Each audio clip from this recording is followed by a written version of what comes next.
All right, Aries, beautiful. They're beautiful cards. So you are rare and free. There are not many like you. And then you have here and now. I think that this is just a reminder that you need to stay in the present moment. Your power is in the present moment. But it's more having to do with you being free to be who you are. So you are rare and free talks about a struggle to find places where people accept you and where you feel like you fit in. But it also talks about embracing everything that makes you different and makes you a better person. Don't ever comply. Don't ever comply, and you can never be defined, right? And this is just a reminder that in order to stay free, you need to keep focused on what is happening now. And I'm not so much worried about how you guys see your future.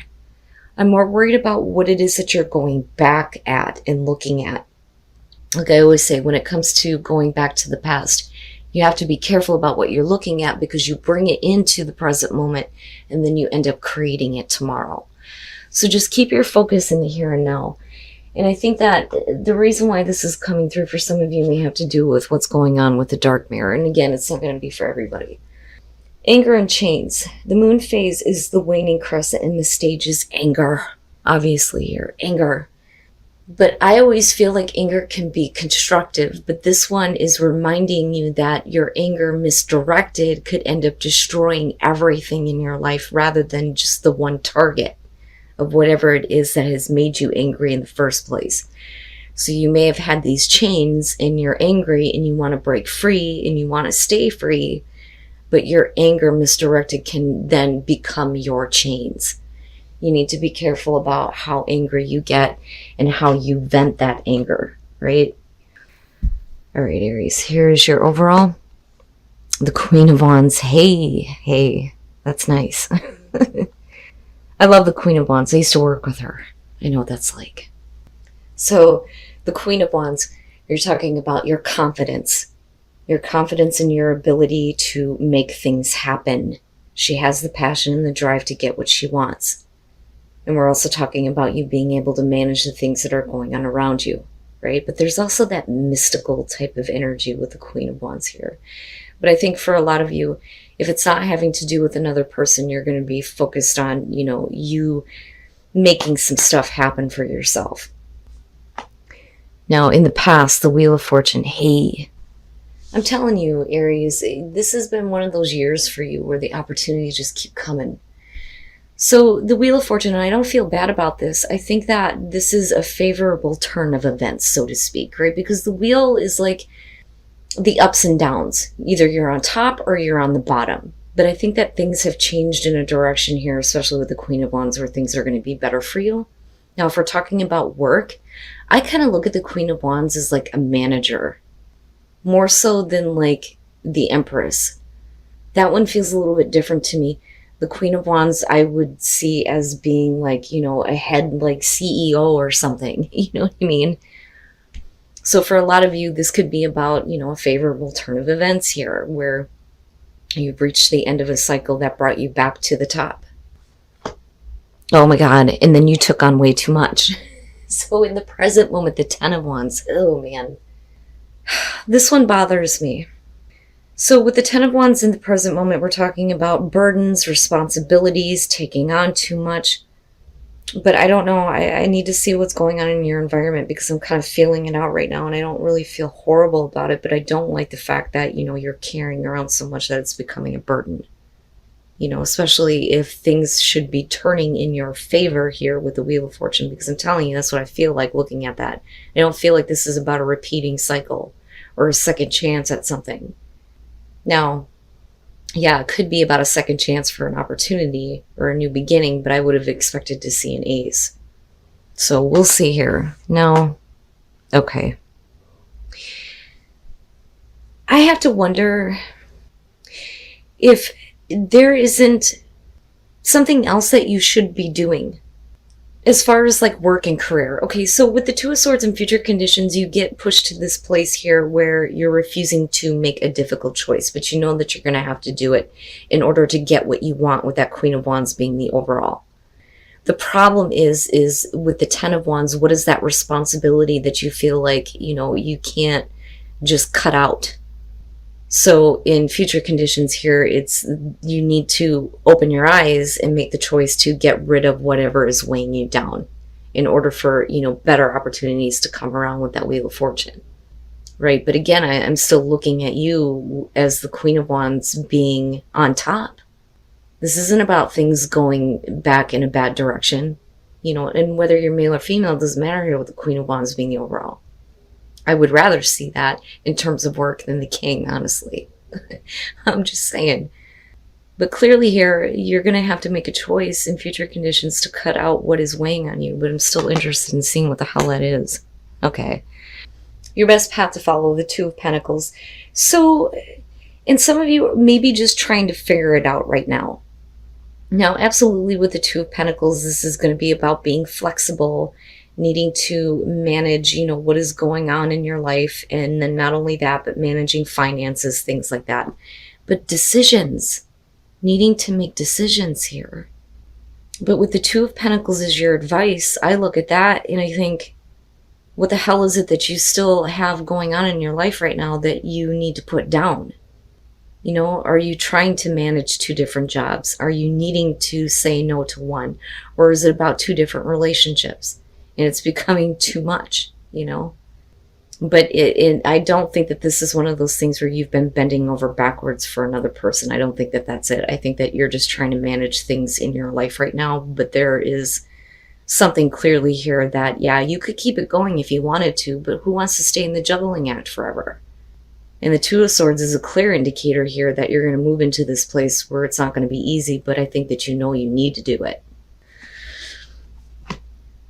Okay, all right. So, and I'm telling you, this for me has like a work type of feel, business type of feel. The Queen of Wands is the overall. I look at that as, beyond the manager or the head honcho here, or boss lady. I also look at this as having a little bit more freedom in a work situation. But with the Eight of Swords in the present moment and the Ten of Wands, it's like you're in a place here where you feel trapped and you feel stuck. And the blindfold again pisses me off. You have to open up your eyes, right? So with the Eight of Swords, we do this to ourselves. It's the thoughts that we put in place that make us think that there is no way forward. Now, some of you may truly believe here that you are stuck with all of these responsibilities or a job that you have to continue doing, but it's becoming a burden, but you have no choice but to continue to do it. But, it's not so much that. If you're juggling two different jobs, yeah, I think that eventually you're going to have to make a choice here because you can't keep doing that to yourself. Because with that Ten of Wands being there, you'll never reach that destination to drop that shit. Especially with the Eight of Swords being there. But I don't think that it's about cutting out something that has become a burden. It's just about managing things, I think, a little bit better. Because clearly here with the Two of Swords, it's like I don't want to be completely rid of it. That's kind of what I feel like with this. So it's like I got all these things going on.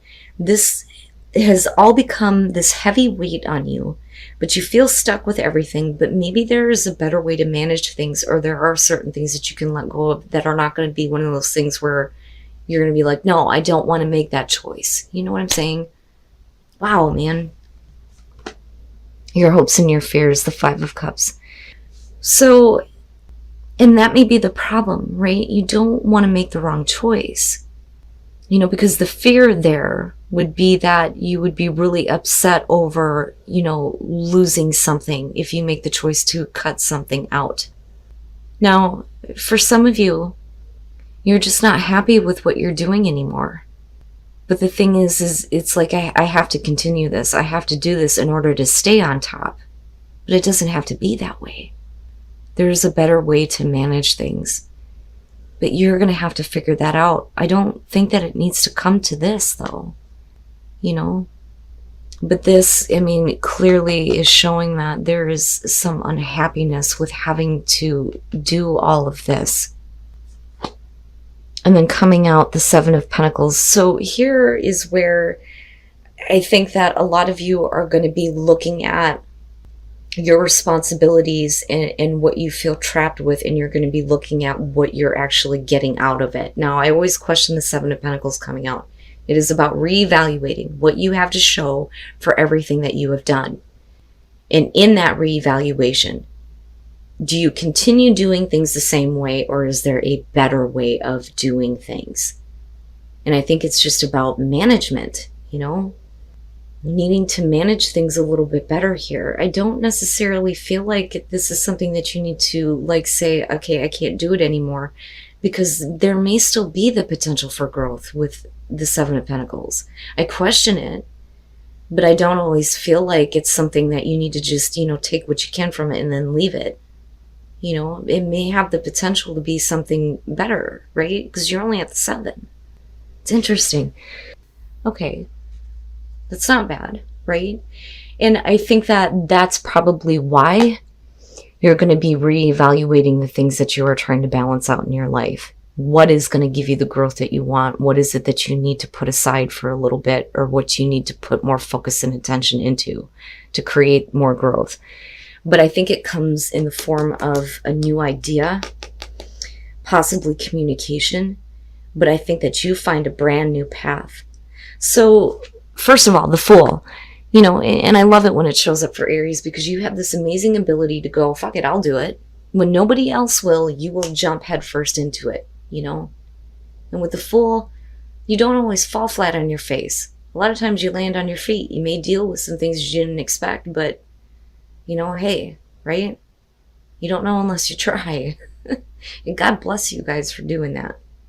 So the Fool with the 7 of Pentacles, looking at the Wheel of Fortune, I think that this is really about you needing to stay on top. That's what I feel like looking at this. I need to stay on top, but I don't want to do something that could cause, any kind of financial struggle, I think, more so than anything. But this is also about, being able to have faith in the process, right? You need to just kind of go with the way things are right now and manage what you can, instead of trying to push yourself to make a difficult choice to cut something out. Because I still think that there's potential for whatever this is. Priorities, right? Now, with the 8 of Cups, I don't think that you're abandoning anything. I think that if anything, you've been considering what you have invested emotionally into something that makes you feel overwhelmed and trapped and you can't let it go. But I think that the focus is changing. So with the 8 of Cups, I don't necessarily feel like you're just walking away from something here. I think that you're considering it, at least. But it's more so, like I said, what you have been investing into it that is not helping, if that makes sense. And then you move into the Page of Wands, and it makes me wonder if some of you don't get some really good communication that comes through before you actually completely cut something out. But some of you may have this brand new idea, and it's a whole new path that you take. The Page of Wands is about taking a path that you've never taken before with passion, despite the fact that you have a lack of experience, because you learn that along the way. So it's something good is coming out of this, but I worry that you guys are right on the edge here of doing something that would be really upsetting to you. And you can still stay on top and still, continue to manage all of these things, but it doesn't need to be this overwhelming, I'm trapped with this sucks, I don't want to deal with it anymore, I would say to you, just hang in there. Just hang in there, baby, right? The 2 of Pentacles is not the greatest, but it's saying that you have the flexibility, that you have the ability here to continue to manage what is going on. You're not going to be in that position forever. Eventually, you're going to start to see some kind of growth. Wow, man. And you guys are going to have to let me know how that applies to you. This one was interesting to me. But I do think that the big time thing here, the big focus for a lot of you is going to be about, like I said, staying on top and making sure that things continue to grow for you. Whether it's career, I think it's career for a lot of you. I don't think that this has to do with relationships. And then flourish, yes, yes, yes. So reconnecting with spirit. This is needing to reconnect with, your soul. And then not only that, but reconnecting with the divine source, right? That intertwining. And then you have the magic, and seeing the magic in everything and seeing the magic in life. But that is what is going to lead you to flourish, for the situation to flourish. There was a reason why I felt like I didn't need to shuffle the soul trees. I mean, I shuffle it before the reading, but usually I do it during it too, but I didn't need to this time. I love it. I'm telling you, Aries, your readings have been so different than everybody else's, and it just blows me away. So when you reconnect with spirit, you'll be able to see the magic in everything, and then your life will flourish. All right, now Whispers of Love. I do feel like I need to shuffle this. And have faith. Yeah, I'm telling you, have faith. Trust your faith in the situation. Have faith in the process, right? You're not taking a foolish leap, and you don't have to abandon anything. You just need to stop feeding into it that way. And don't make a choice that is going to be difficult for you or bring you unhappiness. You know, just hang in there for a minute. Because I feel like a lot of you are going to get some really good news. There's more going on than you realize, I think, right now. Right? So just have faith and hang in there, Aries.